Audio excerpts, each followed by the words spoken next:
Click করুন অ্যাপের bell আইকনে আর সাবস্ক্রাইব করুন এবিপি আনন্দ। সব সময় থাকুন খবরে। আবারও মুখ্য সচিব এবং রাজ্য পুলিশের ডিজিকে তলব করলেন রাজ্যপাল। 12ই ডিসেম্বরের মধ্যে তলব করলেন রাজ্যপাল জগদীপ ধনখড়। রাজর্ষি দত্তগুপ্ত আমাদের প্রতিনিধি আরো বিস্তারিত তথ্য দেবেন এই বিষয়ে। কি কারণে তলব রাজর্ষি? দেখো, রাজ্যপাল যেটা তার টুইটের মাধ্যমে বলেছেন সেটা হচ্ছে জনস্বার্থে তিনি মুখ্য সচিব এবং রাজ্য পুলিশের ডিজিকে তলব করছেন এবং 12ই ডিসেম্বরের মধ্যে যাতে তারা রাজ্যপালের সঙ্গে দেখা করেন সেটাও কিন্তু তিনি টুইটে লিখে দিয়েছেন স্পষ্ট করে।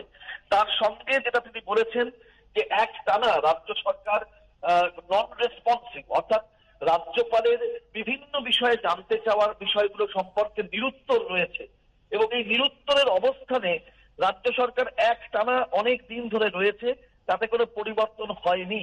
এছাড়াও রাজ্যপালকে রাজ্যের বিভিন্ন জায়গায় কি ঘটনা ঘটছে সেই সম্পর্কেও সরকার এবং প্রশাসন জানাচ্ছে না এবং জানাতে ব্যর্থ, এবং তাদের সংবিধানের যে বিষয়গুলো সেগুলো কিন্তু লঙ্ঘিত হচ্ছে। সেইটাকে একবার স্মরণ করিয়ে দিয়ে তিনি 12ই ডিসেম্বরের মধ্যে মুখ্য সচিব এবং রাজ্য পুলিশের ডিজিকে তলব করেছেন এবং জনস্বার্থে তিনি এইটা জানাচ্ছেন এবং তাদেরকে ডেকে পাঠাচ্ছেন, এটাও তিনি উল্লেখ করেছেন তার টুইটে। এবং এই বার্তার মাধ্যমে তিনি তাদের কাছ থেকে আবারও রাজ্যের এই বিভিন্ন সাম্প্রতিক ঘটনা সেই সম্পর্কে জানতে চাইবেন, এটা কিন্তু বোঝা যাচ্ছে তার টুইটের বার্তার মাধ্যমে। সুব্রজিৎ, রাজর্ষি তুমি আমাদের সঙ্গে থাকো। আমরা দর্শকদের আরেকবার জানিয়ে রাখি, আবারও মুখ্য সচিব এবং রাজ্য পুলিশের ডিজিকে তলব রাজ্যপালের। 12ই ডিসেম্বরের মধ্যে তলব করেছেন রাজ্যপাল জগদীপ ধনখড়। লাগাতার তথ্য চেয়েও মেলেনি জবাব, রাজ্যের কোনো বিষয়ে অবহিত করা হচ্ছে না। টুইট রাজ্যপাল জগদীপ ধনখড়ের। আমি আরেকবার কথা বলবো আমাদের প্রতিনিধি রাজর্ষি দত্তগুপ্তের সঙ্গে। রাজর্ষি, আরেকবার তোমার থেকে জানতে চাইবো যে টুইট করেছেন রাজ্যপাল জগদীপ ধনখড়, ঠিক কি উল্লেখ রয়েছে সেখানে? দেখো, টুইট বার্তায় তিনি উল্লেখ করেছেন যে পাবলিক ইন্টারেস্টের জন্য তিনি, অর্থাৎ জনস্বার্থে তিনি রাজ্যের মুখ্য সচিব এবং ডিজিকে তার সঙ্গে দেখা করতে বলছেন এবং নট লেটার দ্যান 12 ডিসেম্বর, অর্থাৎ 12ই ডিসেম্বরের পরে নয়, তার আগেই তিনি এই মুখ্য সচিব এবং রাজ্য পুলিশের ডিজিকে তার সঙ্গে দেখা করতে বলছেন। তার সঙ্গে তিনি সরকারের সমালোচনা করেছেন।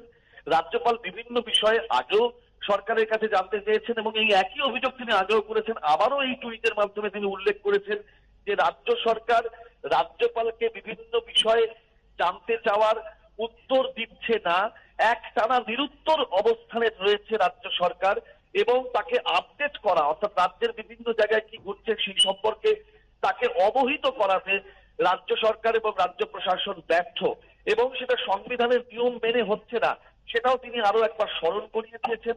তিনি তার সঙ্গে অনেক কিছু। রাজর্ষি, তুমি আমাদের সঙ্গে থাকো। তৃণমূল সাংসদ সৌগত রায়ের সঙ্গে ফোনে আমরা এই মুহূর্তে যোগাযোগ করতে পেরেছি। সৌগত বাবু, মুখ্য সচিব এবং রাজ্য পুলিশের ডিজিকে তলব করছেন রাজ্যপাল এবং তিনি যে টুইটে যে কথা বলছেন, তিনি বলছেন পাবলিক ইন্টারেস্টের কথা বলেছেন, একই সঙ্গে বলছেন continued non responsive stance and failure to update me on affairs of the state. আপনার প্রতিক্রিয়া?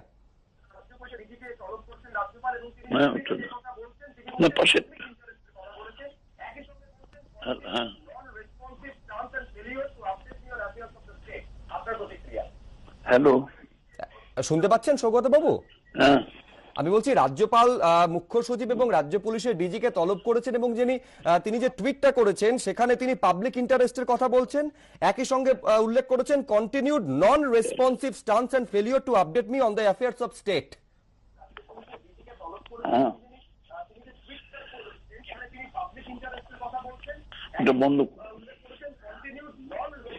হ্যালো, হ্যাঁ, কি প্রতিক্রিয়া আপনার সৌগত বাবু?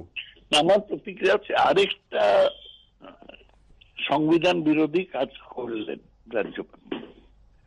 তার কারণ সংবিধানে পরিষ্কার লেখা আছে রাজ্যপালের কি ক্ষমতা।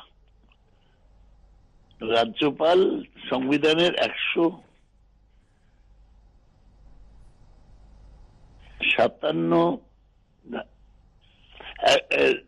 রাজ্যপাল 167 ধারা অনুযায়ী উনি মুখ্যমন্ত্রীকে চিঠি লিখতে পারেন, সেটা উনি মুখ্যমন্ত্রীকে চিঠি জানাতে পারেন। ডিজি আর মুখ্য সচিবকে তলব করার কোন অধিকার দেওয়া হয়নি। সুতরাং উনি যেটা করছেন সেটা ভুল। দুই হচ্ছে, উনি যদি করেছেন তাহলে উনি টুইট করলেন কেন? উনি গোপনে করতে পারতেন। এটাও পাবলিক করে উনি অন্যায় করেছেন। 167(3) শুধুমাত্র রাজ্যপালের সম্পর্কে মুখ্যমন্ত্রীর দায়িত্ব বলা আছে, অন্য কারোর কোনো দায়িত্ব বলা নেই। তাহলে কেন রাজ্যপাল এটা করছেন? আমি রাজ্যপালের এই প্রকাশ্যে টুইট করাটা এবং ডেকে পাঠানোটা এর নিন্দা করছে। অনেক ধন্যবাদ সৌগত বাবু আমাদের সঙ্গে কথা বলার জন্য। আমি আরেকবার আপনাদের জানাই, মুখ্য সচিব এবং রাজ্য পুলিশের ডিজিকে তলব করেছেন রাজ্যপাল। 12ই ডিসেম্বরের মধ্যে তলব করেছেন এবং লাগাতার তথ্য চেয়েও মেলেনি জবাব। রাজ্যের কোনো বিষয়ে অবহিত করা হচ্ছে না, টুইটে রাজ্যপাল জগদীপ ধনখড় এই কথা লিখেছেন। সেই টুইটের ছবি আপনারা দেখতে পাচ্ছেন। মুখ্য সচিব এবং রাজ্য পুলিশের ডিজিকে তলব করেছেন রাজ্যপাল। একেবারে 12ই ডিসেম্বরের মধ্যে তলব করেছেন রাজ্যপাল জগদীপ ধনখড়।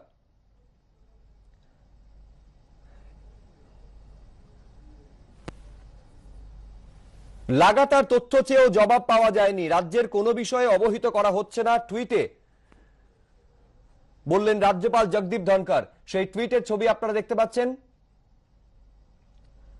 মুখ্য সচিব, রাজ্যের মুখ্য সচিব এবং রাজ্য পুলিশের ডিজিকে আবারও তলব রাজ্যপালের। 12ই ডিসেম্বরের মধ্যে রাজ্য পুলিশের ডিজি এবং মুখ্য সচিবকে তলব করেছেন রাজ্যপাল।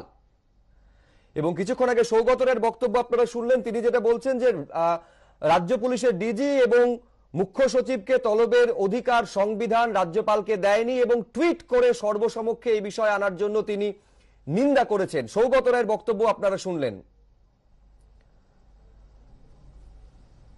আপনাদের আরেকবার জানাই, মুখ্য সচিব এবং রাজ্য পুলিশের ডিজিকে তলব রাজ্যপালের। 12ই ডিসেম্বরের মধ্যে তলব রাজ্যপালের। আমরা যোগাযোগ করতে পেরেছি বিজেপি রাজ্য সভাপতি দিলীপ ঘোষের সঙ্গে। আপনি জানেন দিলীপ বাবু যে রাজ্যপাল 12ই ডিসেম্বরের মধ্যে মুখ্য সচিব এবং রাজ্য পুলিশের ডিজিকে তলব করেছেন এবং তিনি টুইটে করেছেন। কিছুক্ষণ আগে সৌগত রায়ের সঙ্গে কথা বলছিলাম, তিনি বলছেন যে সংবিধান রাজ্যপালকে এই অধিকার দেয়নি যে তিনি ডিজি এবং মুখ্য সচিবকে ডেকে পাঠাবেন। টুইট করে সর্বসমক্ষে যে বিষয়টা এনেছেন তারও তিনি নিন্দা করেছেন সৌগত রায়। দিলীপ বাবু, আপনার প্রতিক্রিয়া। দেখুন, সৌগত বাবু তো সংবিধান বিশেষজ্ঞ নয়, আমি জানি উনি কলেজে পড়াতেন। একজন লয়ার আছে ওনাদের সুপ্রিম কোর্টের, তিনিও সংবিধান সম্বন্ধে কতটা জানেন আর মানেন আমার সন্দেহ আছে। আমার মনে হয় সুপ্রিম কোর্টে প্র্যাকটিস করেছেন যেই গভর্নর, আজ তিনি রাজ্যপাল এবং এক একটা উনি সংবিধানের আধারে ধরছেন, তার জবাব ওনারা দিতে পারছেন না, তাই ব্যক্তিগত আক্রমণ করছেন। যে ধরনের আইন শৃঙ্খলা সমস্যা বা যে ধরনের ঘটনা ঘটছে, বিরোধী পার্টি আন্দোলন করতে পারবে না, গুলি করে মেরে দেওয়া হবে, তাতে যদি গভর্নর ডাকেন জিজ্ঞেস করেন তো আপত্তি কিছু নেই, উনি জানতেই পারেন, কারণ আমরা গেছি, তাকে কমপ্লেন করেছি।